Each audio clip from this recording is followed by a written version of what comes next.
What factors should be considered when you are buying the property in Canada for the first time? यार सबसे पहली चीज़ जो है ना वो प्रिपरेशन है। Okay. ठीक है, आज आपके दिमाग में आया है कि मुझे घर खरीदना है, तो सबसे पहला चीज़ जो आपको सोचना है वो कि मेरी अफोर्डेबिलिटी क्या है। आज अगर मेरी $100,000 की इनकम है तो मैं कितना अफोर्ड कर सकता हूँ उस चीज़ को। ठीक है, तो जब आप एक मॉर्गेज करने जाते हो ना या बैंक के पास लोन लेने जाते हो, everything is about story telling कि आपका एक प्रॉपर प्रोफाइल कैसे है। जैसे इसमें क्रेडिट स्कोर हो गया, इनकम हो गई, सेविंग्स हो गई, सेविंग्स की ड्यूरेशन हो गई, इनकम की ड्यूरेशन हो गई, और कौन सी प्रॉपर्टी आप देख रहे हो। तो सबसे पहली चीज़ है उस चीज़ को समझना कि ठीक है ये सब चीज़ें हैं। पहला स्टेप, एक मॉर्गेज एजेंट के पास जाओ या बैंक के पास जाओ, उनको बोलो कि मैं घर लेना चाहता हूँ, मुझे बताओ कि मैं कितना अफोर्ड कर सकता हूँ। वो सबसे इम्पॉर्टेंट और सबसे पहला स्टेप ही वही है। उसके बाद आपकी अफोर्डेबिलिटी डिसाइड करेगी कि आप क्या ले सकते हो, नहीं ले सकते, या कि आपको पोस्टपोन करना चाहिए उस चीज़ को। ये नंबर 1 स्टेप है। एंड उसके बाद ये नंबर 1 अगर स्टेप क्लियर हो जाता है हमारा कि हमारे को बैंक बता देता है, तो उसके बाद लाइक इंटरेस्ट रेट किस वे में चलते हैं और क्या मिनिमम डाउन पेमेंट करनी पड़ती है? तो यार इंटरेस्ट रेट और मिनिमम डाउन पेमेंट का ना डिफरेंट फंडा है। ठीक है, जब आप बैंक के पास मॉर्गेज लेने जाते हो या मॉर्गेज की डिस्कशन करने जाते हो, तो बैंक एक प्री अप्रूवल करता है कि हम आपको आज के टाइम में आपके डॉक्यूमेंटेशंस देख के आपको प्री अप्रूव कर देते हैं कि this is what you can qualify for mortgage pre approval. हाँ, और उस मॉर्गेज प्री अप्रूवल में मोस्ट ऑफ द बैंक्स जो आपका इंटरेस्ट रेट होता है, जो आज के टाइम में मान लो फॉर एग्जांपल 6% है, वो उस 6% इंटरेस्ट रेट को 90 to 120 डेज के लिए लॉक कर देंगे। ऑलराइट, ठीक है, तो वो जब अगर इंटरेस्ट रेट ऊपर नीचे होते हैं तो आपका जो इम्पैक्ट है वो नहीं पड़ता उस चीज़ के ऊपर। ओके। दूसरा आपने बोला डाउन पेमेंट। ठीक है, अब बहुत कॉमन चीज़ है कि लोग आते हैं कि भाई मुझे तो 5% के डाउन पेमेंट पे घर दिलवा दो। ठीक है, मुझे तो सिर्फ 5% ही देना है। अब 5% की यार मल्टीपल ब्रेकडाउन्स है। ठीक है, in core GTA it is pretty much next to impossible कि आप 5% से घर ले लोगे। ठीक, क्योंकि जो 5% एप्लीकेबल कहाँ होता है, वो होता है $500,000 और लेस के प्राइस पॉइंट पे। एनीथिंग अबव $500,000 to $1 million, आपको 10% मिनिमम करना ही करना है डाउन पेमेंट कर। तो एवरेज ऑलमोस्ट 6.75-7% की मिनिमम डाउन पेमेंट की पड़ती है। दूसरी चीज़, अगर आप लेस देन 20% डाउन पेमेंट कर रहे हो, आपको CMHC इंश्योरेंस प्रीमियम पे करना पड़ेगा, जो कहीं ना कहीं अगर आप मिनिमम डाउन पेमेंट कर रहे हो 4% ऑफ द मॉर्गेज अमाउंट।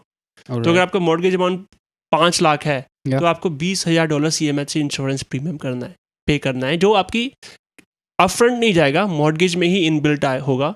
लेकिन मैं क्लाइंट को हमेशा बोलता हूँ, चाहे आज वो इनबिल्ट हो या ना हो, या आप अपफ्रंट पे कर रहे हो या ना करो, the cost is still there. ठीक है, कि अगर आपको बोलो कि भाई ठीक है आपको $20 देता हूँ, आपको नहीं देने मेरे को, लेकिन आप मुझे 5 साल बाद देना, लेकिन आपको मुझको $20 देने तो है ना, तो वो दैट इज अ लाइबिलिटी। आपके पास लाइबिलिटी है तो सही ना उस चीज़ को।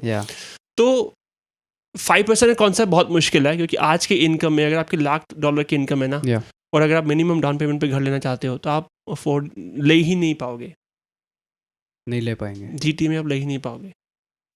लाइक प्रॉपर्टीज के प्राइसेस इतने ज़्यादा स्पाइक हो चुके हैं। आपको 500,000 और लेस में क्या मिलेगा? 1 बेडरूम कॉन्डो या स्टूडियो।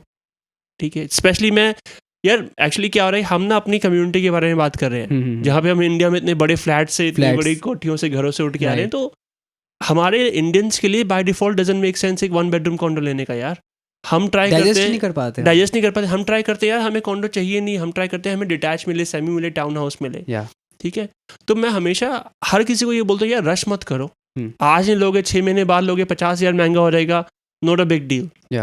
ठीक है, लेकिन चीज़ वो लो, क्योंकि जितना ईजी है ना ट्रांजैक्शन में घुसना, उतना ही मुश्किल है ट्रांजैक्शन से बाहर आना। क्योंकि मतलब रश के अंदर आपने एक प्रॉपर्टी ले ली है, बट बाद में आपको परेशानी होती है कि मॉर्गेज जा रही है, इंटरेस्ट रेट जा रहा है। हाँ। और वो प्रॉपर्टी भी आपके लिए बनी ही नहीं थी। अब आपको लग रहा है कि छोटा पड़ रहा है हमें, या ये सही नहीं है। So it's better to wait for some time, double think about it, फिर लो। एंड क्या क्या चीज़ें इंस्पेक्ट करनी चाहिए फॉर द प्रॉपर्टी अगर कोई फर्स्ट टाइम बायर है?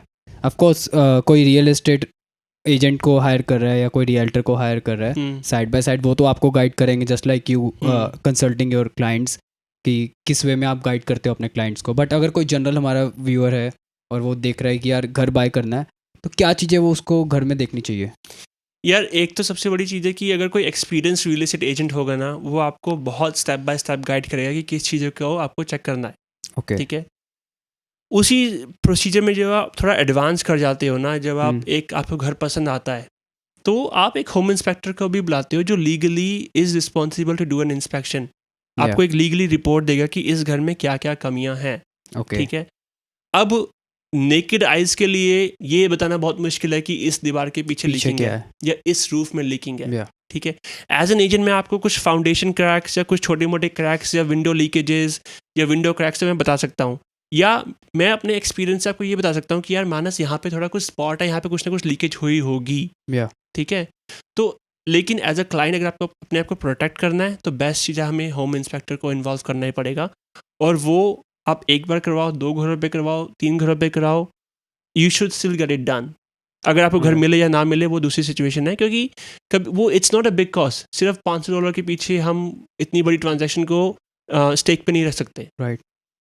सो वो होम इंस्पेक्टर जो होते हैं वो आपको पूरा एक डॉक्यूमेंट बना कर देंगे और वो अनबायस्ड है, उनको कुछ बेनिफिट नहीं हो रहा, because apparently they are getting their fees. हाँ, और वो लीगली बाइंडेड है वो बताने के लिए जो उनको बताना चाहिए। Oh, that's a nice thing. Like they will tell you regarding the defaults on the property. हाँ, अगर कोई डिफॉल्टेड प्रॉपर्टी है तो मैं आपको बताता हूँ कि एक इंस्पेक्शन रिपोर्ट कैसे डिज़ाइन होती है, ठीक है। Okay. उसमें घर की फाउंडेशन चेक होती है, Alright. घर की रूफ चेक होती है, घर की विंडोज चेक होती है। फाउंडेशन में हमेशा क्लाइंट्स डर जाते हैं ये चीज़ सोच के, लेकिन फाउंडेशन में हमेशा थोड़े बहुत क्रैक होते ही होते हैं, क्योंकि जब एक प्रॉपर्टी बैठ के प्रॉपर्टी सेटल होती है उसमें क्रैक्स आते हैं मूवमेंट की वजह से। इंस्पेक्शन रिपोर्ट में हर एक चीज़ का मिनिमम और मैक्सिमम होता है, कि अगर ये चीज़ इतना एक्सीड करेगी देन इट्स रिस्की, ठीक है, और इट नीड्स अटेंशन, ठीक है। कभी कभी अच्छा फाउंडेशन हो गया, रूफिंग हो गई, विंडोज हो गई, कभी कभी घर की ग्रेडिंग होती है, घर के आसपास की जो स्पेस है वो घर के इंक्लाइन है कि घर से अवे है, क्योंकि घर की तरफ है तो पानी अंदर जाएगा, फाउंडेशन में दिक्कत आएगी। हाँ, फिर इलेक्ट्रिकल पैनल्स हो गया कि एल्यूमिनियम वायर है कि कॉपर वायर है, उसको चेक करना, बहुत सारे इलेक्ट्रिकल चीज़ें चेक करना, आपके स्विचेस चेक करना है कि कौन सा चल रहा है कौन सा नहीं चल रहा है, अप्लायंसेस चेक करना। तो इंस्पेक्शन रिपोर्ट में हर एक चीज़ कवर हो जाती है, लेकिन आपको ये भी ध्यान रखना है कि not everything is possible to check. दीवारों के पीछे आप हर एक कॉर्नर चेक नहीं कर सकते, आप दीवारें तोड़ के थोड़ी पीछे देख सकते हो, पीछे देख सकते हैं, लेकिन हाँ पीछे, बट हाँ वो अपने एक्सपीरियंस के साथ और अपनी नॉलेज के साथ जितना वो चेक बेस्ट कर हो लेते सकता है हैं, वो बता सकते हैं, तो वो चीज़ रहती है।